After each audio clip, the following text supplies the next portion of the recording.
ومن سيئات أعمالنا فمن يهده الله فلا مضل له ومن يضلل فلا هادي له وأشهد أن لا إله إلا الله وحده لا شريك له وأشهد أن محمدا عبده ورسوله ثم أما بعد السلام عليكم ورحمة الله وبركاته. How is everyone? Alhamdulillah. I do apologize for being late. My son had a baseball game. The game starts at 5:30, and I wasn't going to be able to see the game, but at the very least, I wanted to just drop him off, spend some time with him, giving him some pointers, pep talk before the game, and thus I ended up being late. I do apologize for that. I promised last week that this week we would not just have a conversation, we'd actually have a class. Either I would be teaching the book that I cannot retrieve from Yusuf, or I would be choosing another book. What would you say if I told you I did neither? It would be grossly irresponsible. So I'm not going to do a conversation, but I am still narrowing down what book I want to do. Yeah. All the names and attributes of Allah. Probably could, but I could probably also find it. But I did want to today come in and talk a little bit about Eid Al-Adha, the legacy of Sayyidina Ibrahim, alayhi salam, and why this is perhaps as timely a moment as any to talk about that Abrahamic legacy. The Prophet sallallahu alaihi wasallam, as we know, was very fond of Sayyidina Ibrahim. When the Prophet came back, when he returned from the Isra, the Mi'raj, the night journey, and the ascension, of course, people wanted to know descriptions. They wanted descriptions of what he had encountered. And he said, when I saw Sayyidina Ibrahim, alayhi salam, I can't think of anyone who bore a closer resemblance to him than yours truly, meaning himself, sallallahu alayhi wa sallam. Sayyidina Ibrahim, even though chronologically, Sayyidina Nuh predates Sayyidina Ibrahim, right? Sayyidina Nuh is before Sayyidina Ibrahim. There is a reason why we call Christianity, Judaism, and Islam the Abrahamic religions. There's a reason why Abraham is identified in all three traditions as the great patriarch of those religious communities. Much of that has to do with his life being the almost iconic pattern of what it means to devote oneself wholly and completely to Allah subhanahu wa ta'ala. Wholly and completely to God Almighty. That Sayyidina Ibrahim is this emblem, this icon, this symbol of monotheism. And we know that his engagement with faith started in his childhood. He was very, very young. And that's the first thing about, I think, the story of Eid Al-Adha that I think is remarkable, is that some commentators say that when Sayyidina Ibrahim was looking at the celestial bodies, when he was looking at the heavens, Allahu Akbar, Allahu Akbar. Allahu Akbar, Allahu Akbar. Ashhadu an la ilaha illallah. Ashhadu an la ilaha illallah. Ashhadu anna Muhammadan Rasulullah. وأشهد أن محمدا رسول الله حي على الصلاة حي على الصلاة حي على الفلاح حي على الفلاح الله أكبر الله أكبر لا إله إلا الله. So Brother Nadeem is going to pray now, but I think they're going to also have Jim at 6:15. Okay.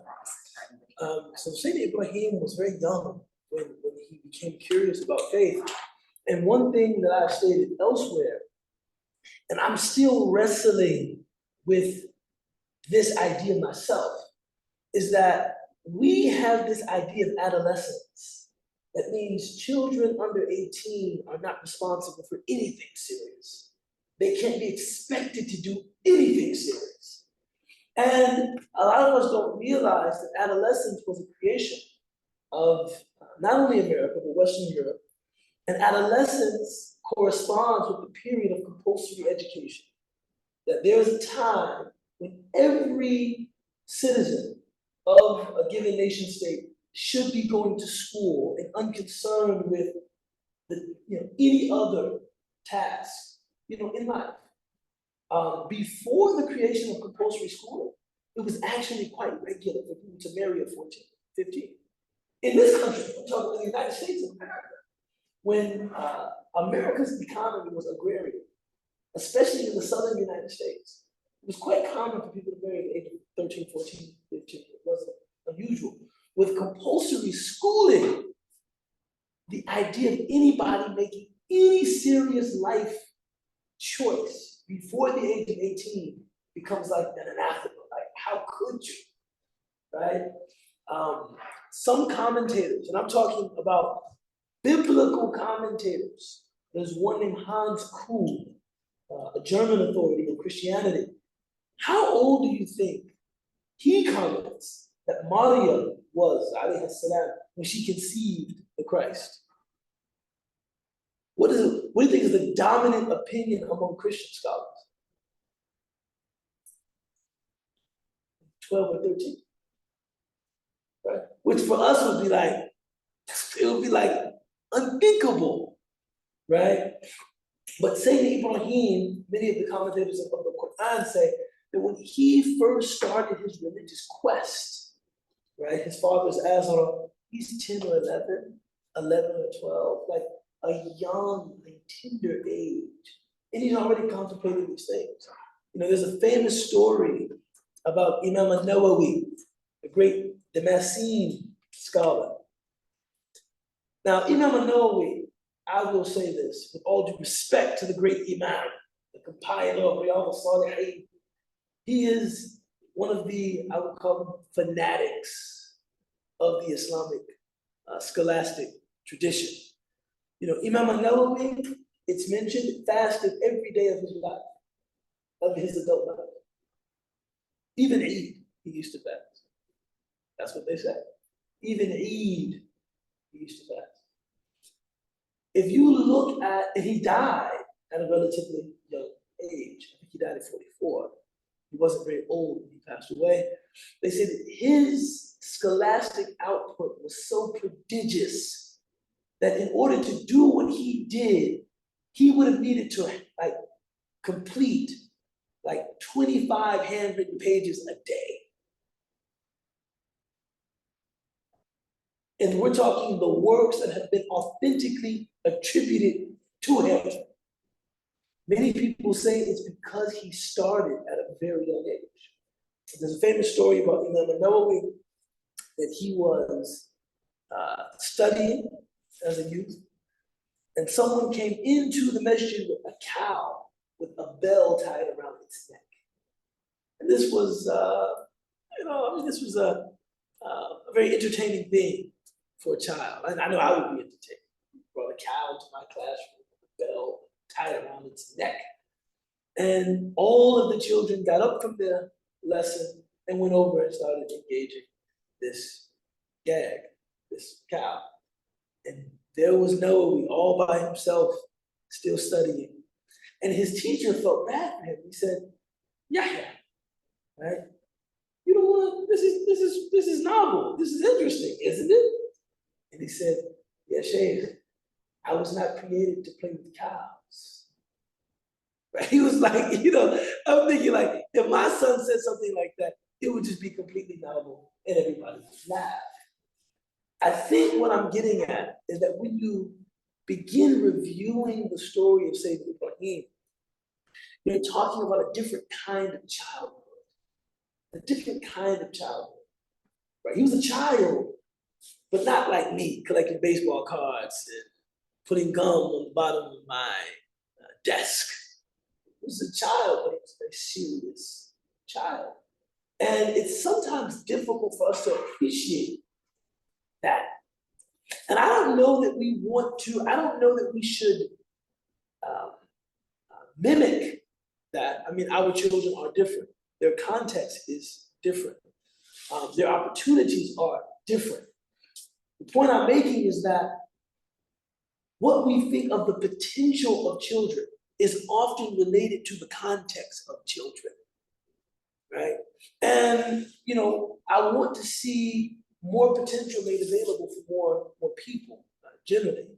But it's very important to know that people's potential, people's realities is inextricably tied to their context, what their life is like. I will never forget being in Yemen as an Arabic student. And I was sitting in a convenience store. We used to actually go into the convenience store, order Indomie, which were Malaysian noodles, or Indonesian noodles, called Indomie, with bumble sauce. And they would make the noodles right there in the shop and give them to you in like a silver community bowl that everybody used. It was pre-COVID. Right? And you would sit there right there in the shop and eat these noodles.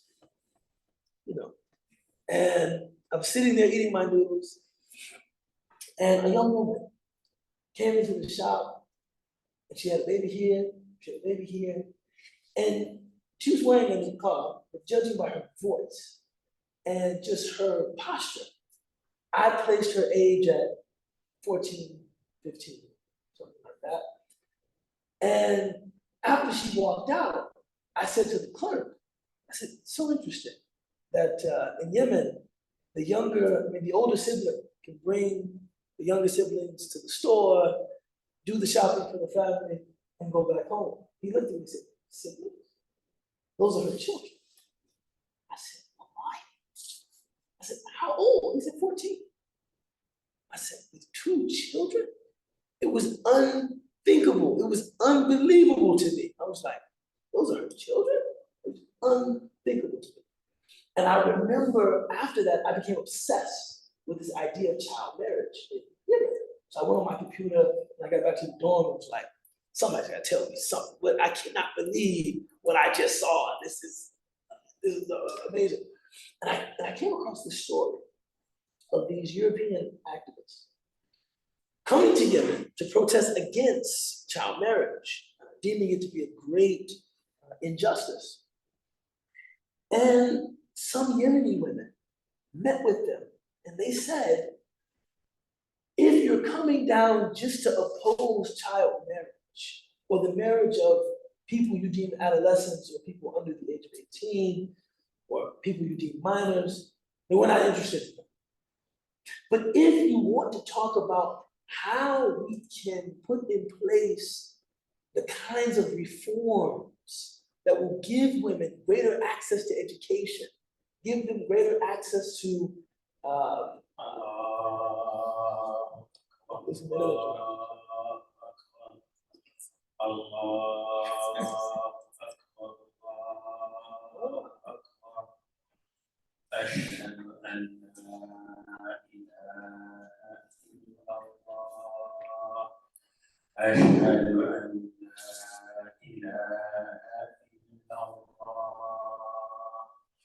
أشهد أن محمدا رسول الله أشهد أن محمدا رسول الله حي على الصلاة حي على الصلاة حي على الفلاح حي على الفلاح الله أكبر الله أكبر لا إله إلا الله لا اله الا الله محمد رسول الله. اللهم رب هذه الدعوه التامه والصلاه القائمه محمد الوسيله والفضيله والدرجه الرفيعه وبعث المقام المحمود الذي وعدته. So they were saying, if you want to talk about societal reforms that offer greater access to education, greater access to entrepreneurial activity, and just more mobility and more options for Yemeni women as a whole, we're interested in that. We'd love to work with you. Maybe you can offer us some strategy, some language that can help us to open some psychological space among our people so that we can achieve that goal. But the marriage practices here are reflective of the societal possibilities of women here. Right? So for many women in the rural areas of Yemen, especially, they were saying whether she becomes a mother at 15 and a homemaker, or a mother at 19 and a homemaker, or a mother at 21 and a homemaker, there isn't enough possibility for her to be other than a mother and a homemaker at some age. And I respected that.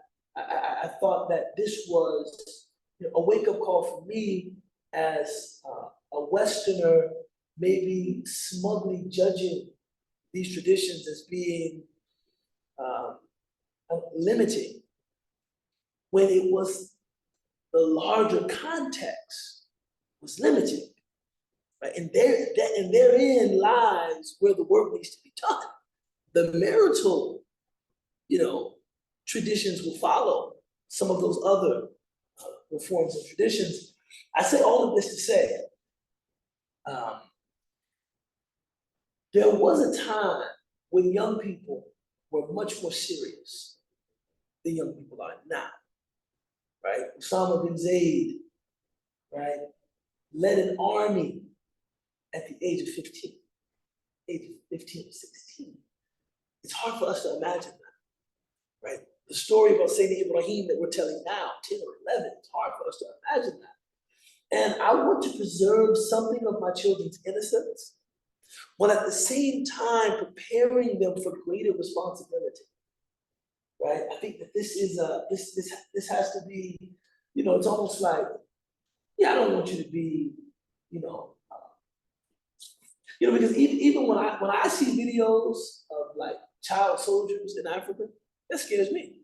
Like you see those young boys and they're smoking cigarettes, and they have a Kalashnikov across the back, and they have the grizzled look of war-hardened men. He's 12. And I'm like, no, something about that is not. If it happens, and there's some necessity perhaps, but that isn't a goal.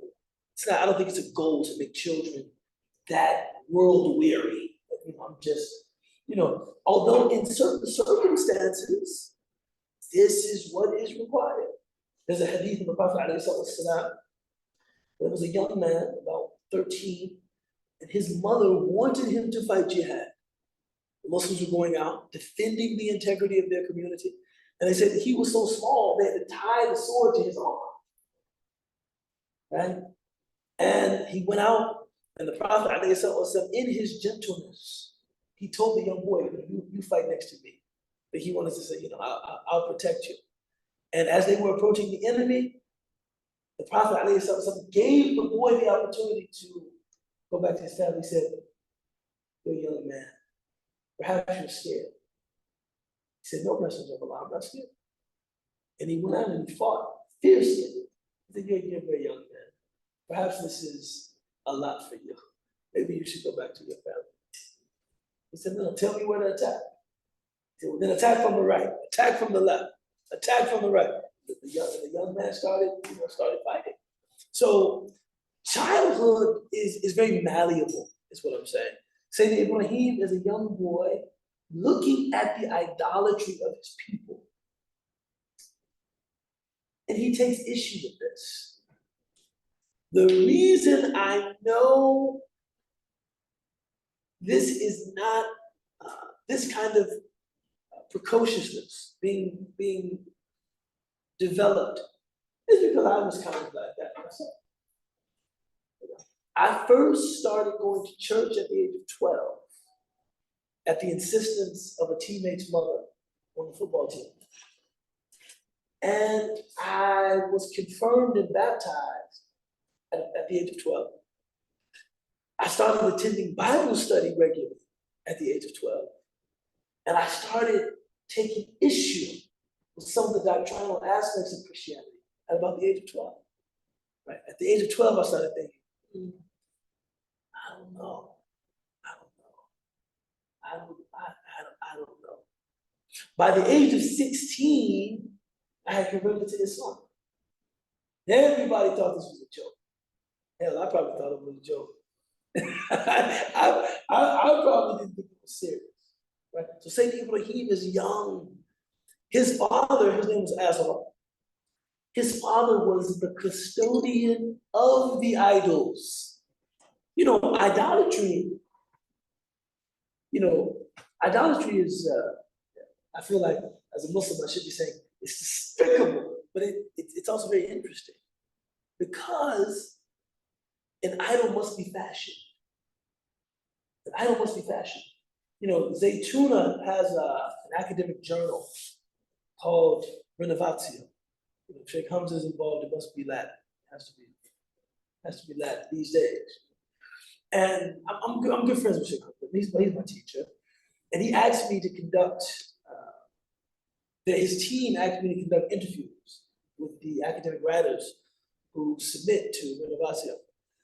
And a man named Hussein Abbasi, who's a chair in Islamic studies at Stanford.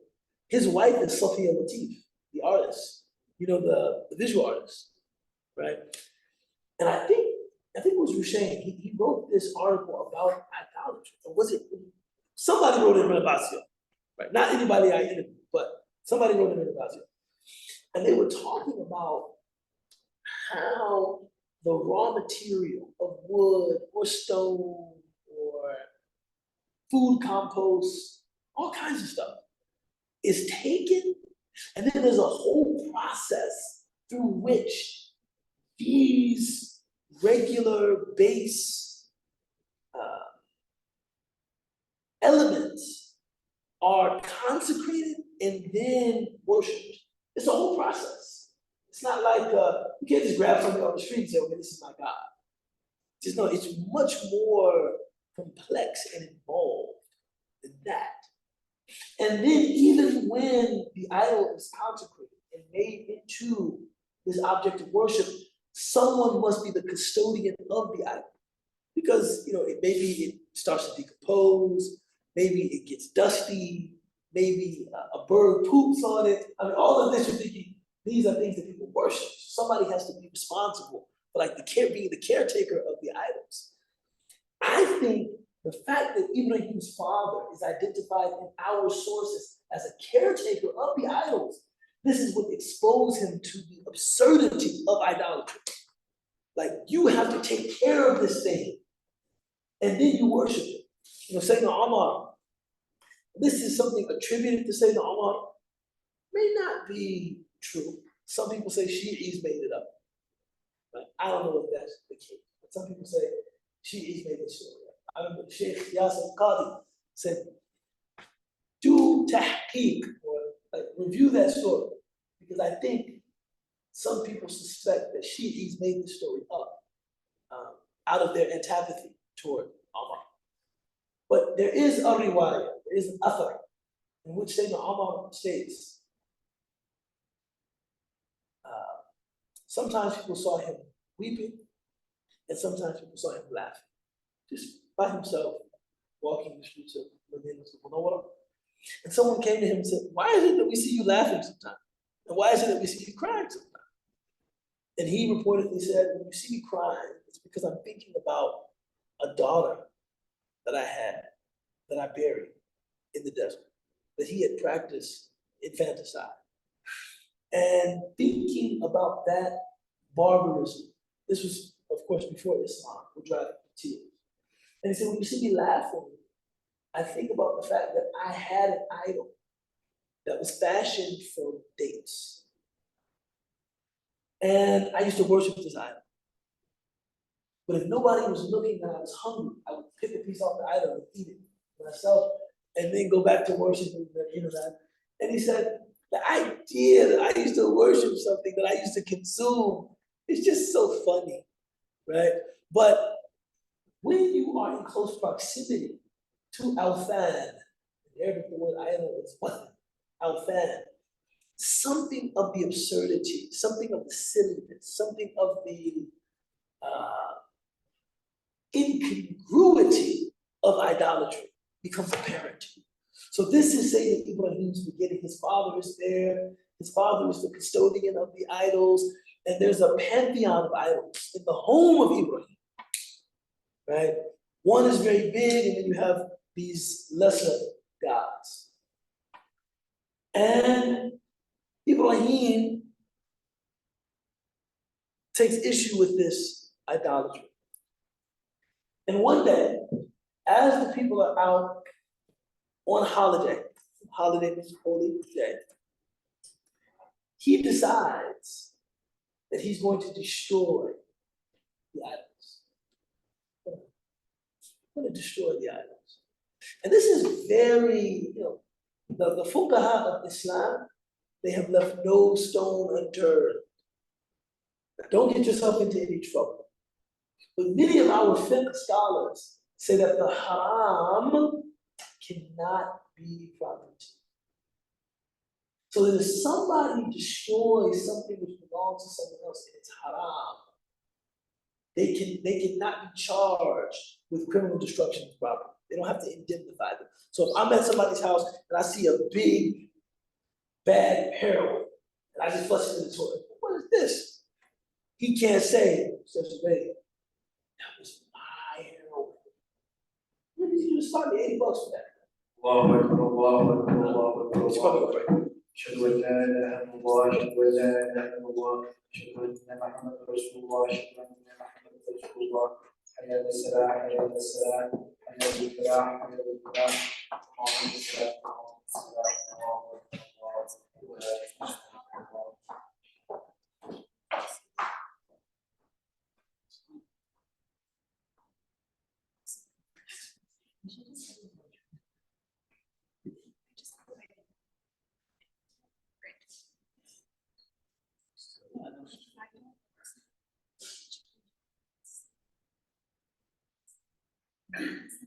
اللهم صل على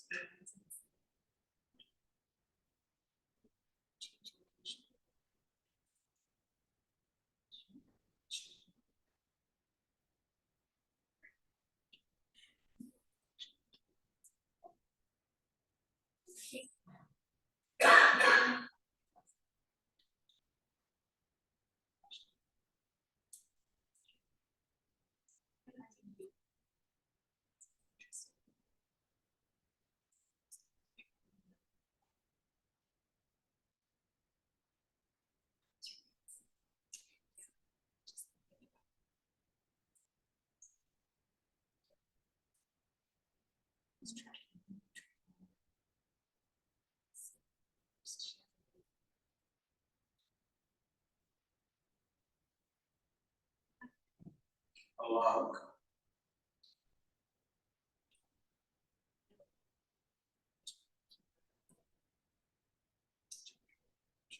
سمع الله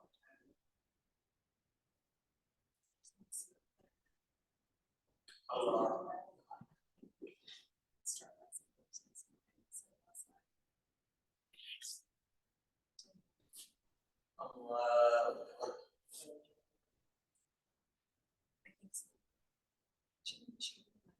الله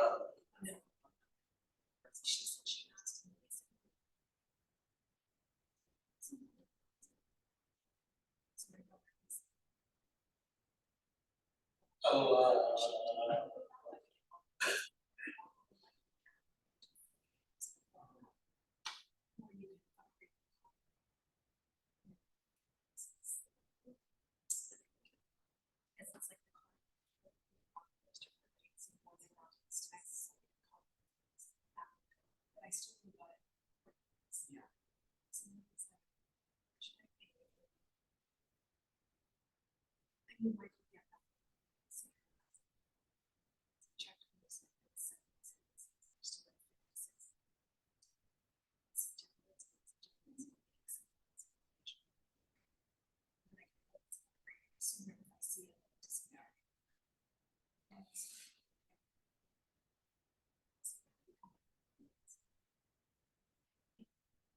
Allah.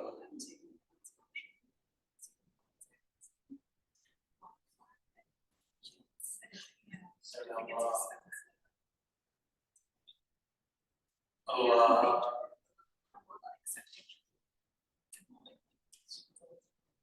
She didn't.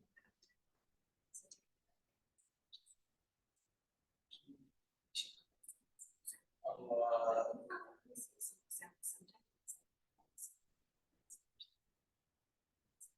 Allah. She's went into the textual.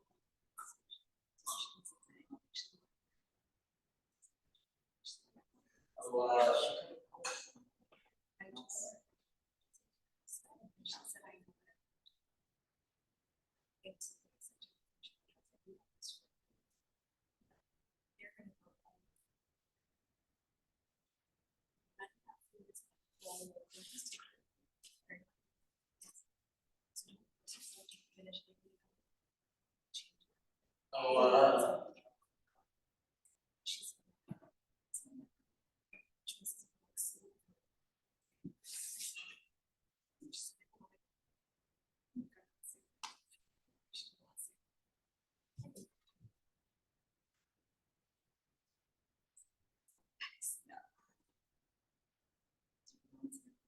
Allah. Allah.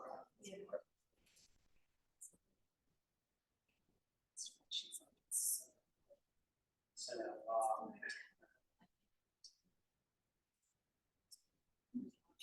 Allah. Allah.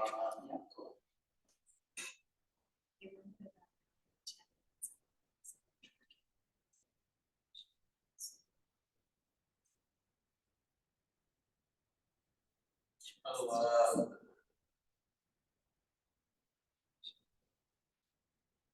Allah.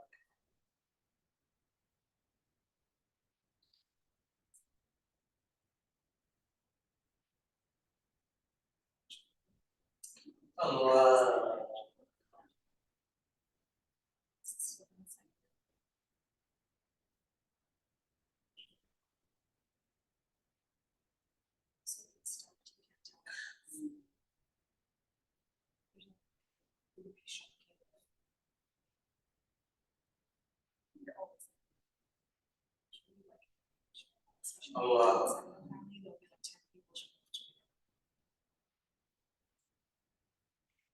Salam.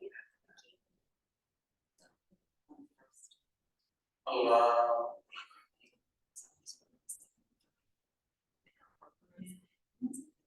It's like that's enough. Yeah, because it's like the same. Meeting somebody out there, like, what's going to come inside me? Allah.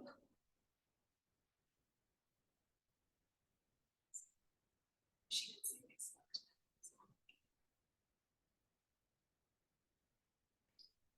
Allah.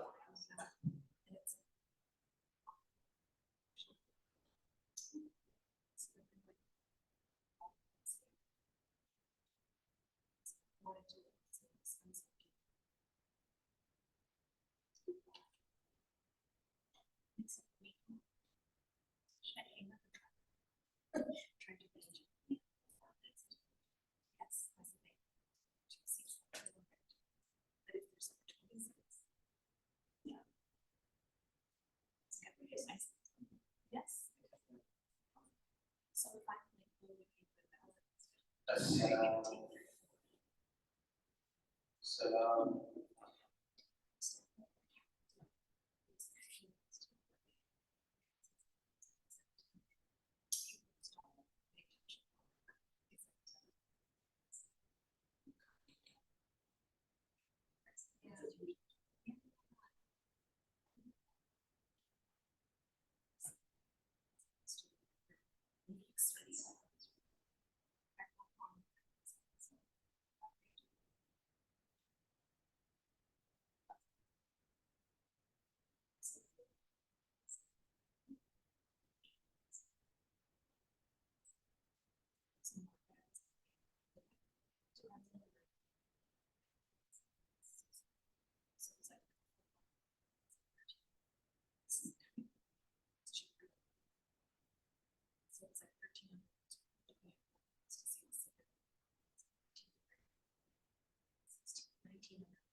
So.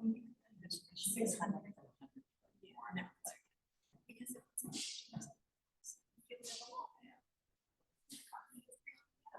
But if it's like 600 and absolutely. So it just depends on what person's.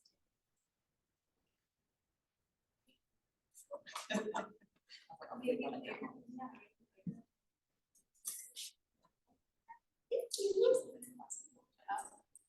Out of pure laziness. I had to look off. Just make sure I'm like, live. My household's like, no one commented. Yeah, yeah. But I think I took like a solid 2 weeks off of just everything. Decided to like, here I lived here for a month, but I also skipped out like 2 weeks that I got to, so it was warranted. Like I was genuinely MIA. It's like, it's funny, but I just think it's so I appreciate that. It's not so terrible. I barely went, so they would be better.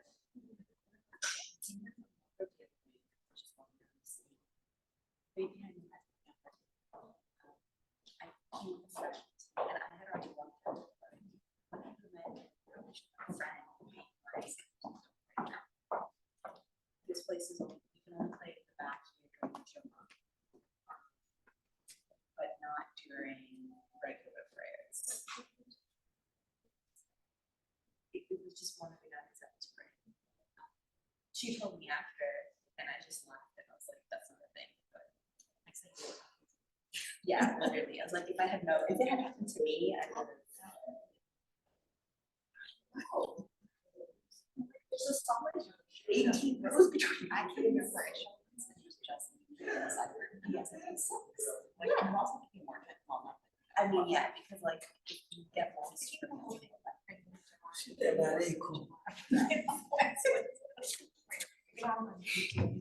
So, Bismillah ar-Rahman ar-Rahim, wassalatu wassalamu ala Rasulih al-Kareem wa ba'd. So I was saying how, Sayyidina Ibrahim hatched this plan to destroy the idols. Now, the disclaimer here, you cannot, if someone isn't Muslim, the strongest opinion is that in your regard for them, there is no sin after disbelief. This is very important. So if a person isn't Muslim, they're not responsible for adhering to your Sharia, what they eat, what they drink, what they wear. So you can't take someone's drugs if they're not Muslim. It's actually not, it may not be haram to him or her. You can't take someone's stolen property if they're not Muslim, right? But for a Muslim, right, someone who is a committed practitioner of Islam, recreational drug use is haram. So if someone destroyed their drugs, if someone flushed their drugs down the toilet, they cannot ask that person to repay. They cannot ask that person to indemnify or to pay them back for the haram that was lost. You just cannot do that. They have, in that case, their responsibility is to accept it as a loss and God's protection.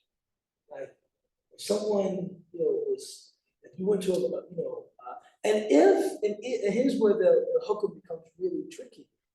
If you mistakenly destroy something that was haram, but you thought belonged to a Muslim, then they would have to replace it. Right? So let's say a Muslim has a non-Muslim relative staying with them, there's wine in the refrigerator.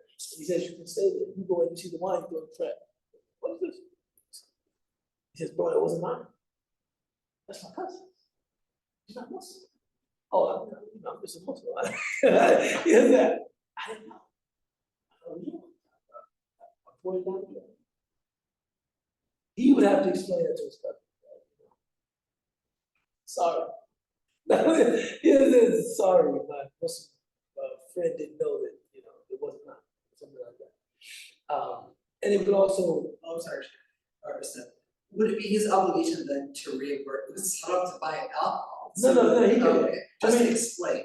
Just explain, and while it is haram to buy alcohol, I'm not sure it's haram to give someone money with which they could buy. Like a reimbursement. But I'm not sure that it's haram to give someone money, they can do whatever they want with it. But it is haram to buy alcohol. I can't go to the store and purchase alcohol for you. Right? I mean, if that were the case, I couldn't give anybody a paycheck for anything if they were really something haram, which would cut out almost all of my contractors. Because as soon as you give them the money, they go straight to the liquor store. Thanks. They go straight to buy the Corona. But so Sayyidina Ibrahim hatched this plan to destroy these idols. And he did. He took an axe, a pickaxe, and he destroyed these idols. He defaced them, except for the largest. He left the largest one standing. And he actually hung the axe on the largest idol. Very young, fearless, completely fearless. People returned from holiday expecting to offer tribute to their idols, and they saw them destroyed. And people started asking, who could have did this to our gods? Who did this? And they said, Shabul Muqallid Ibrahim. It's a youth, almost like some young kid named Ibrahim. Muqallid Ibrahim. Some young kid named Ibrahim. So you get the sense that, like, his community knew that he was different. They knew that he was, like something like this happened. Never mind the fact that it also happened in his dad's house. His father was the custodian of the idols. And people said they were suspicious of him immediately. They asked his father to go to him, right? And his father said, "What? Ibrahim, do you dislike my God?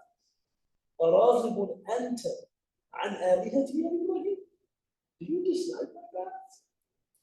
And it's interesting because I don't know, I've heard stories of many parents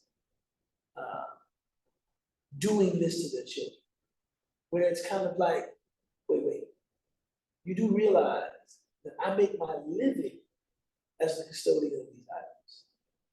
Are these idols not good enough for you? Like, your livelihood is connected with this. Do you not like this? Imagine a kid confronting his dad about running a liquor store.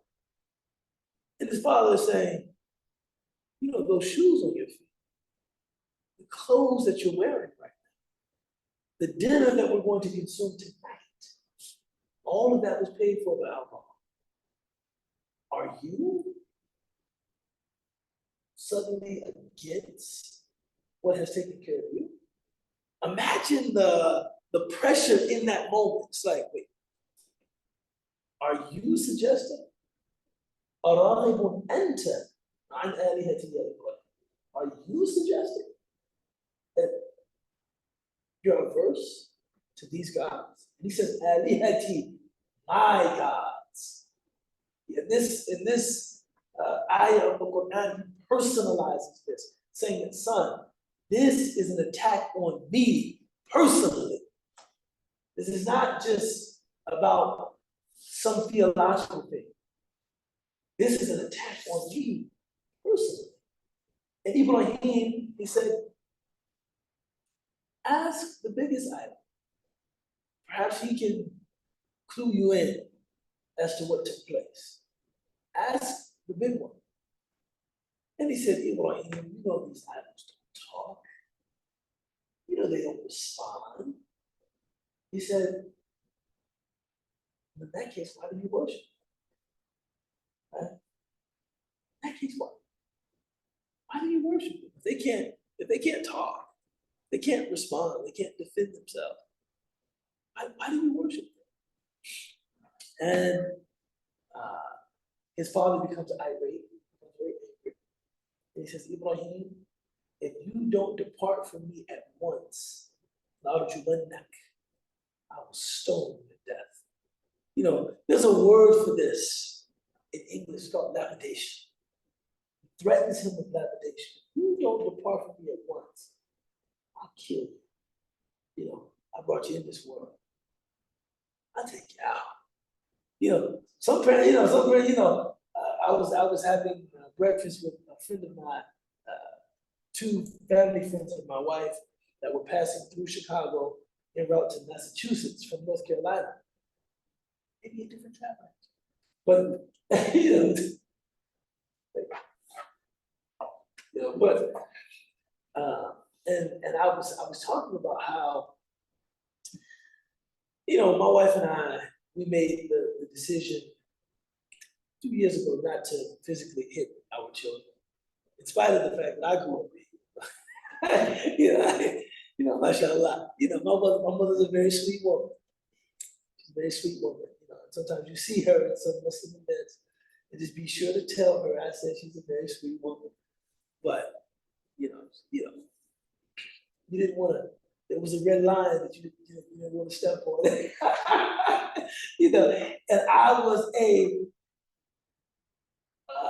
was a habitual line stepper. You know what I mean? So I paid. I paid when I stepped on the line. It cost me. But my wife and I, we just decided. We read this book called Spare the Child, and Black sociologists making an argument that corporal punishment, beating, is a vestige of slavery, right? And another position of hers is that no matter what the child has done wrong, when you physically punish the child, you're still showing them that the one that is bigger and stronger gets to physically abuse or gets to physically correct the one that is smaller and weaker. And you have to be very careful about children imbibing that ethic, because they could become bullies. They could become, because, an intelligent child might ask, well, why do you get to hit me? And the answer is, because I'm bigger than you, because I'm stronger, because I'm more capable, I'm more powerful. That's why I get to do this to you, right? And so, based on some different. Now, I'm not like dead set. Like there is never, under any circumstance, a reason to physically discipline a child. But it's something I try to stay as far away from as possible. And the fact that the Prophet ﷺ never hit anyone except fighting fi sabilillah. But Aisha could say about her husband, I never saw him strike with his hand anything. Not a child, not a woman, not anything except fighting for the sake of Allah. That should be aspirational for us, because if it weren't, why would she say it? Why would Aisha say that? If that weren't an aspiration for us as Muslims, right? So we were talking about this. And then I said, well, I will say, because I don't, and because my wife doesn't, my children do take certain liberties with me that I just would not take with my mother. As soon as I look at them, you would really just feel safe just sighing like that. You think, you really, like if I did that, oh man.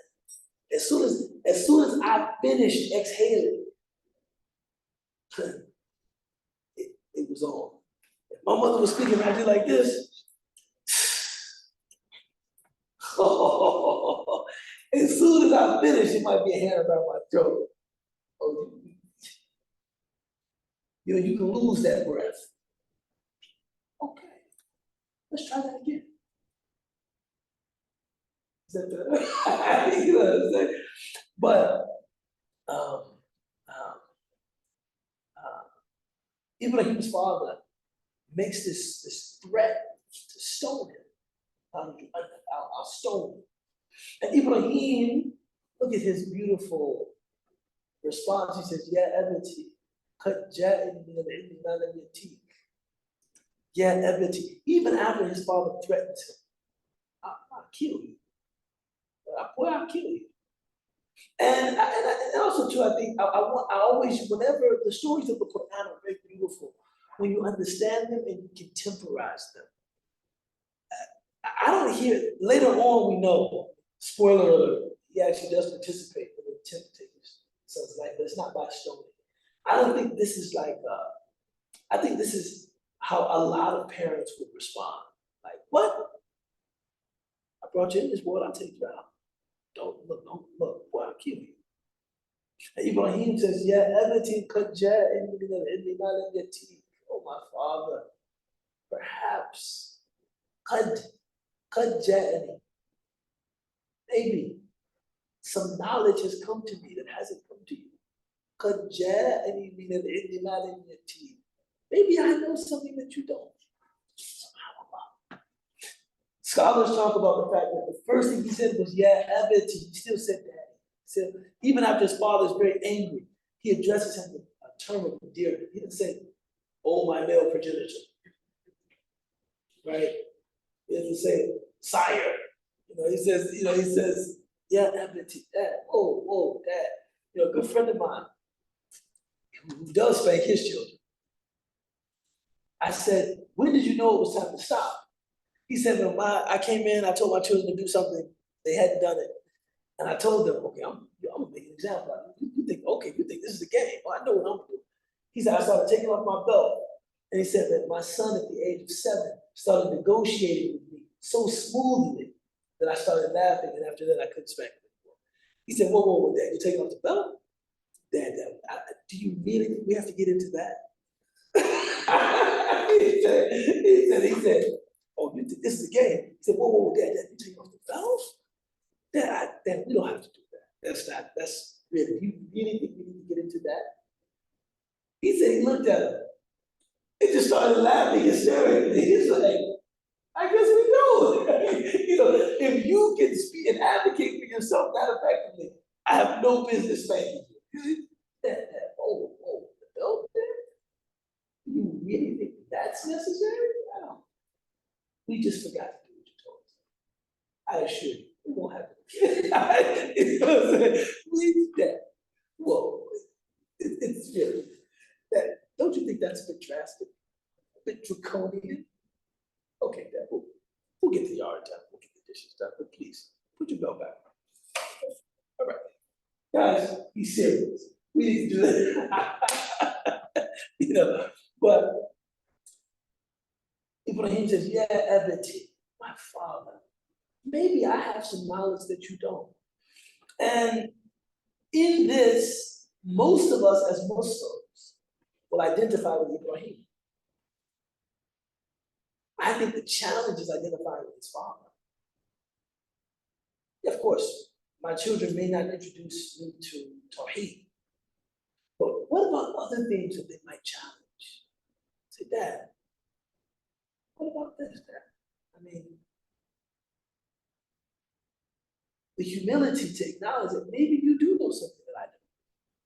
I can't tell you how many times I've been asked to speak on behalf of couples that want to marry across ethnic lines. And I have to go in armed with everything I got, trying to get this young couple across the finish line. They send me in as the fixer. My dad just is not gonna let me marry someone who's not hide a daddy. Please talk to him. I said, yeah,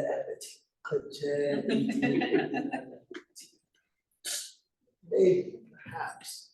No, usually what I do is I say, no, I do understand. Really, I understand how you feel. That's the first thing I do. No, I understand. I said I have 3 children of my own. And when I think about them getting married, especially my daughters, I think about them marrying someone who reminds me of, well, me. Right? I think about that. Yeah. African American, handsome, intelligent. Yeah. Muslim, athletic, fit, elegant, Cash? Yeah, yeah. It's all my self-indulgence. Right? That's what I think. I think about that. I said, no, so I totally get it. And I said, you might even be invested in the continuity of the culture that you've attempted to give your children. That if they don't marry someone of the same ethnicity, that culture won't continue. And that feels like they're aborting a mission that you started. I even understand that. I said, but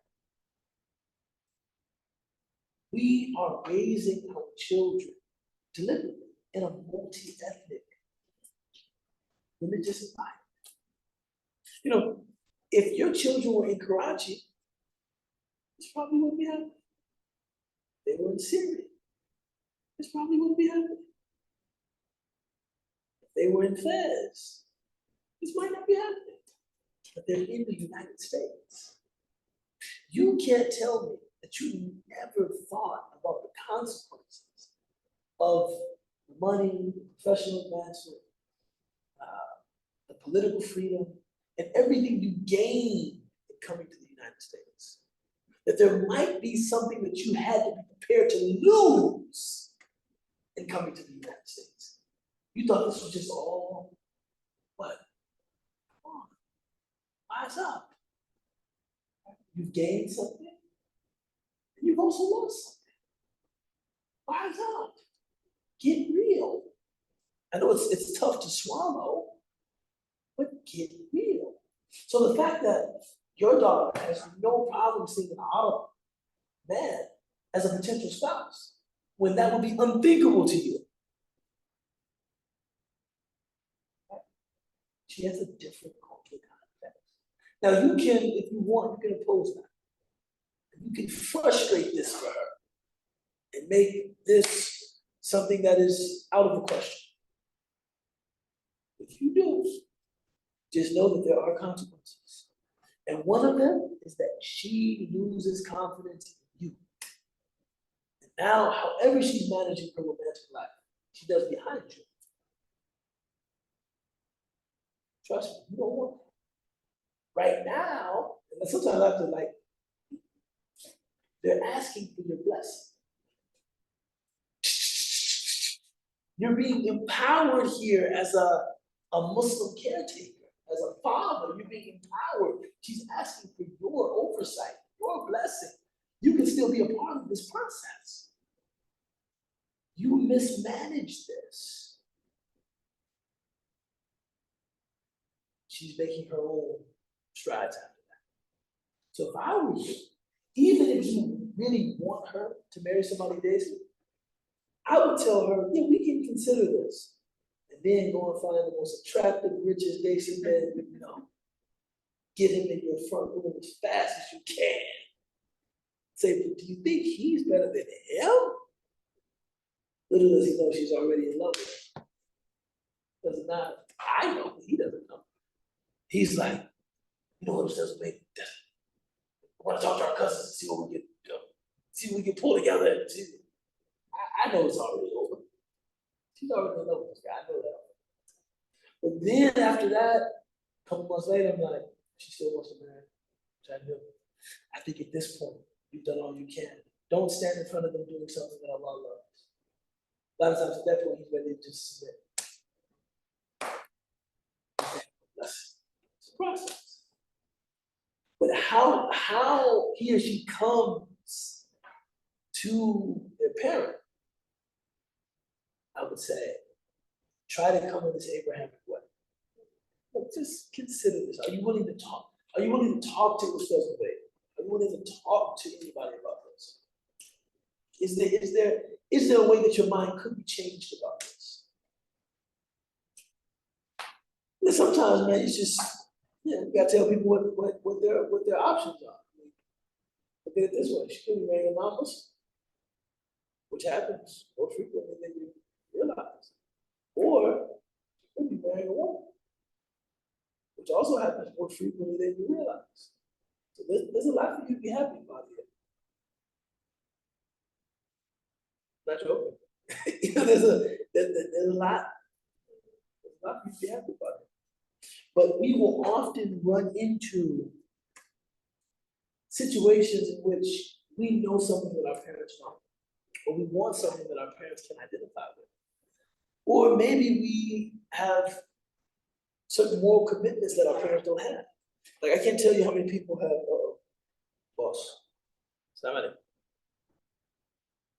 Yes.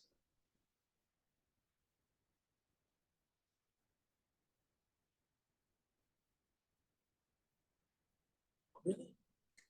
I'm supposed to pick up Muhammad Khalifa for dinner after I leave the IC.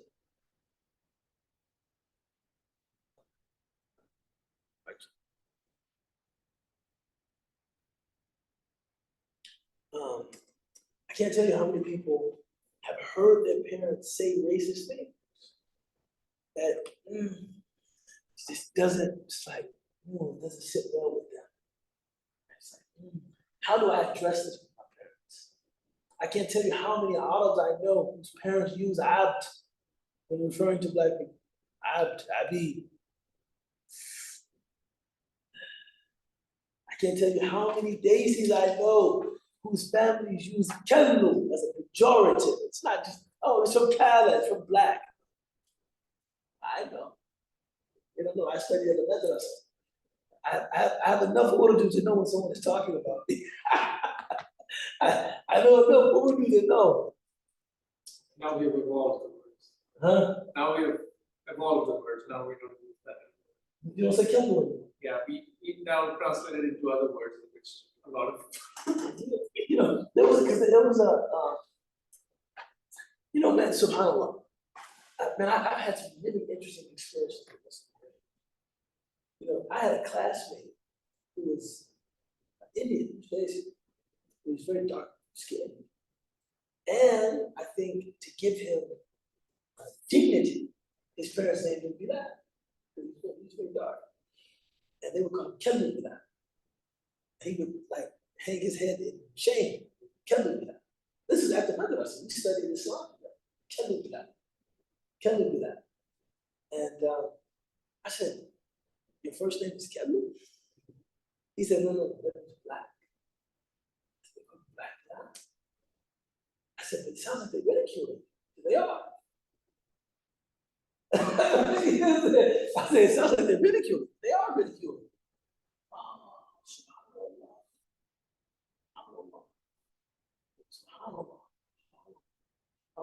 So how do you address things like that in the context of family or community when you're addressing people you respect you, right? And I think for me, the important thing to acknowledge is that we all have some blind spots. Us too. I think people in our generation make such an effort to be politically correct that, you know, we all have some blind spots. Things that we say that we don't realize, wow, there are some elements of my thinking that I need to work on. You know, Asia's mother was from Denver.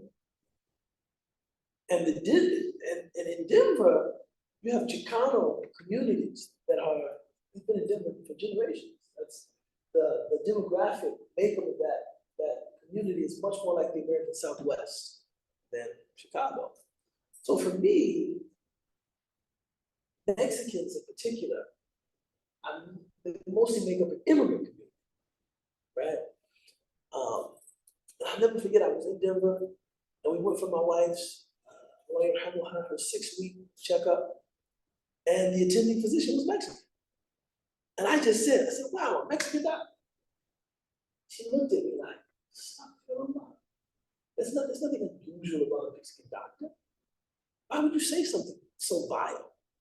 I was like, damn, it was horrible. When I said it, it was just because it was not something that was common to my experience. But I accepted the correction. You know, I shouldn't have said that like that. Physician came in, walked down. I said, damn, actually not. And this is what it was that experience that kind of gave me a little more empathy for people who say stupid things that need to be corrected. She challenged me, she corrected me. What? That's not, why would you say that? That's not unusual. That's not that.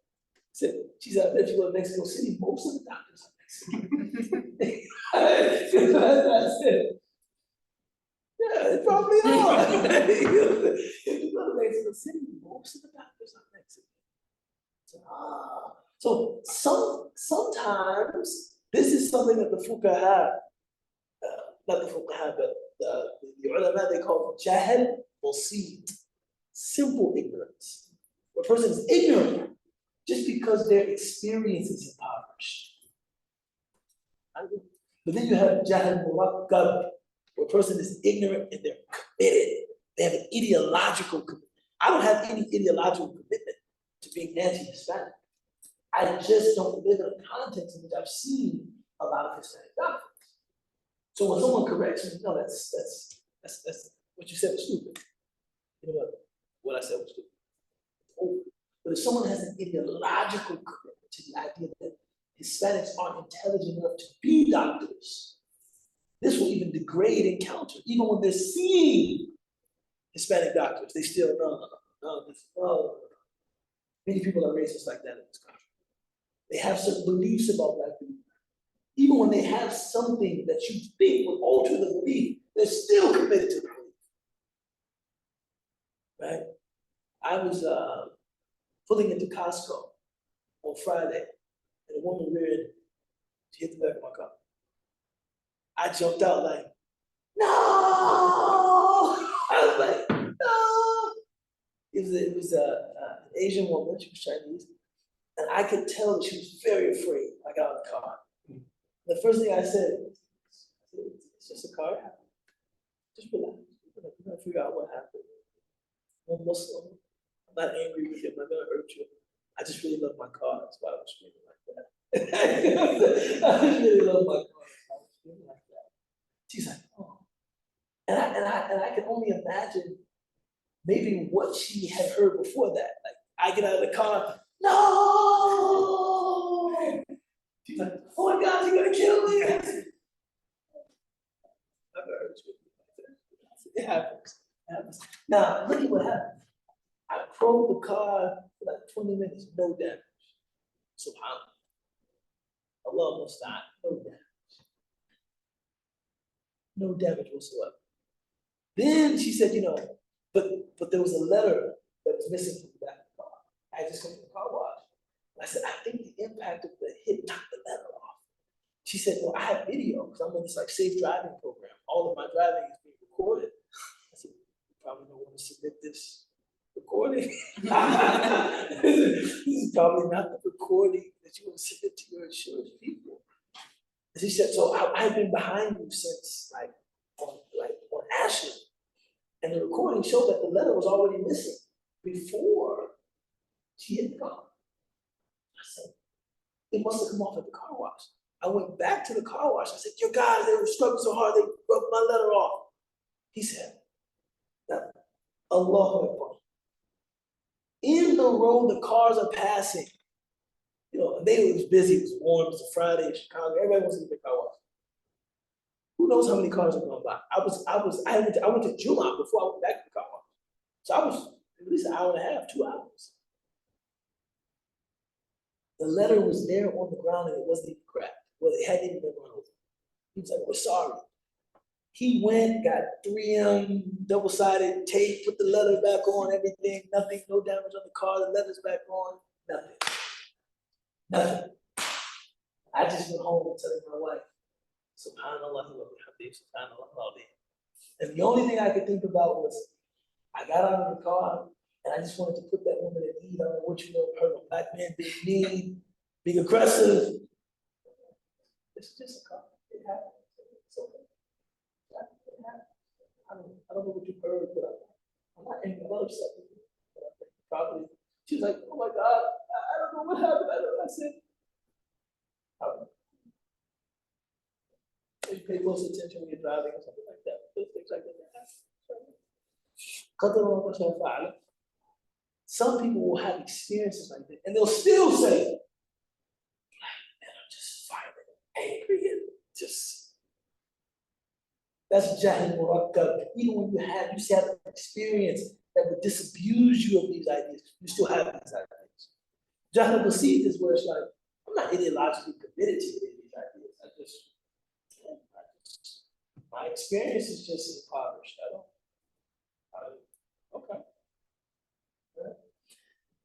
Ibrahim's father has jahl murakkab. He's committed to idolatry. It's not just like, قد جاءني من العلم ما لم يأتي. Maybe some knowledge has come to me that you don't have, inshallah. We'll stop there, inshallah. I will not do this after Eid, but I'm giving the Eid khutbah in Seattle, and I just wanted to test it. I'll give you the Eid khutbah in Seattle. I just wanted to work on some things. So, this is like when Dave Chappelle pulled up to a comedy club, goes on stage, tries some bits. No, I'm actually very passionate about addressing the Muslim community because I really try to respect the integrity of the community. Not all scholars do. Some scholars are very committed to what they want to do, and if the community doesn't vibe with it, it's because they're all stupid. It's because they don't know. They're not at this level to know. No, actually, I want to say things that people can understand what I'm saying. So if I have a smaller group that I really trust, then I can just kind of put things out there, see people's facial reactions, how they react, the body language, and I'll say, okay. When I was talking about child marriage in Yemen, I saw it sign intensively. Strike that from my so, yeah, but I'm watching it. Then I talked about like societal reforms, and I saw it. The minister says, I didn't know we were going with that. Assalamu alaikum, Sheikh, please. Alaikum salam. Yeah, it's Habiba. Please, can you make dua for our sister Fatima? She's someone who used to come for the class. So Bismillah ar-Rahman ar-Rahim wal-'asr. إن الإنسان لفي خسر إلا الذين آمنوا وعملوا الصالحات وتواصوا بالحق وتواصوا بالصبر. سبحان ربك رب العزة عما يصفون وسلام على المرسلين والحمد لله رب العالمين. اللهم صل على سيدنا محمد وعلى آله وصحبه وسلم. اللهم صل على سيدنا محمد وعلى آله وصحبه وسلم. اللهم صل على سيدنا محمد وعلى آله وصحبه وسلم. يا رب العالمين, we come before you, praising you, thanking you, and glorifying you, Ya Rabb al-Alamin. Ya Rabb al-Alamin, we ask you to bless our sister Fatima, that you would bless her with whatever it is she desires from you, Ya Rabb al-Alamin, in as much as you know it to be good for her, Ya Rabb al-Alamin.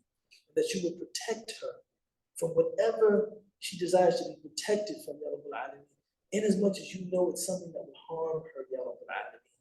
Ya Rabb al-Alamin, we ask that you, if she is in need of physical restoration or wellness, that you would provide her with a cure and a recovery, Ya Rabb al-Alamin. And if she is in need of mental peace or relief, that you would give her relief from all anguish, Ya Rabb al-Alamin. And if she is in need of companionship, that you would surround her with good people, Ya Rabb al-Alamin. And if she is in need of financial enrichment, Ya Rabb al-Alamin, that you would enrich her financially and make her independent, Ya Rabb al-Alamin. And alhamdulillah Rabbil Alameen. Allahumma salli ala Sayyidina Muhammad wa ala alihi wa sahbihi wa sallam. Amin, amin, Ya Rabbil Alameen.